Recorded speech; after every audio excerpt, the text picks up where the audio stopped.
ஒரு அமைதியான காட்டில் எல்லா விலங்குகளும் தங்களுடைய வேலைகளில் பிஸியாக இருந்த நேரம்.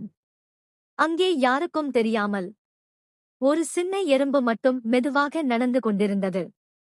அதன் பெயர் குட்டி. நான் ரொம்ப சின்னதா இருக்கேன். என்னால எதுவும் பெரிய வேலை செய்ய முடியாது என்று பலமுறை மனசுக்குள்ளே சொல்லிக் கொண்டேதான்.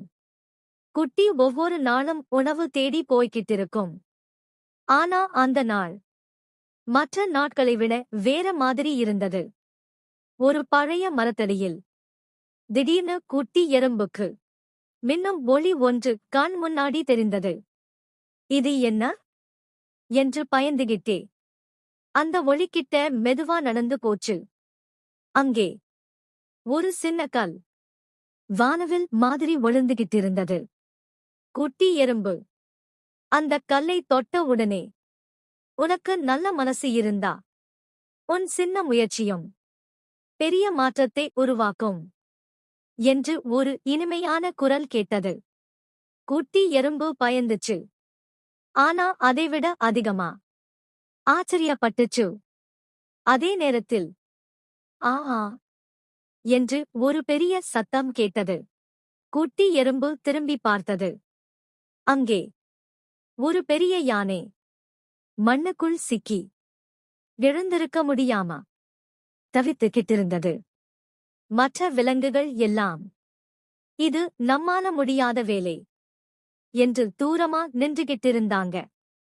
குட்டி எறும்பு யானையை பார்த்து சொன்னது, நீங்க கவலைப்படாதீங்க, நான் உதவி பண்ணுறேன்.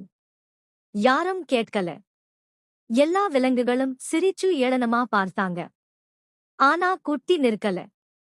அது ஓடிச் சென்று மற்ற எறும்பு நண்பர்களை கூப்பிட்டது.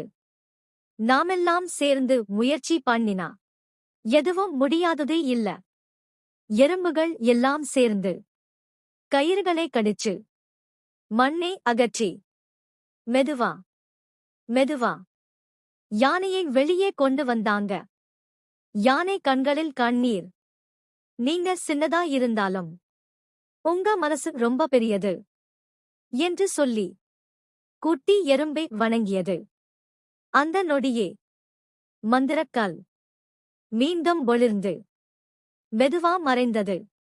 அந்த குரல் மீண்டும் கேட்டது, இதுதான் உண்மையான மந்திரம். நெறி.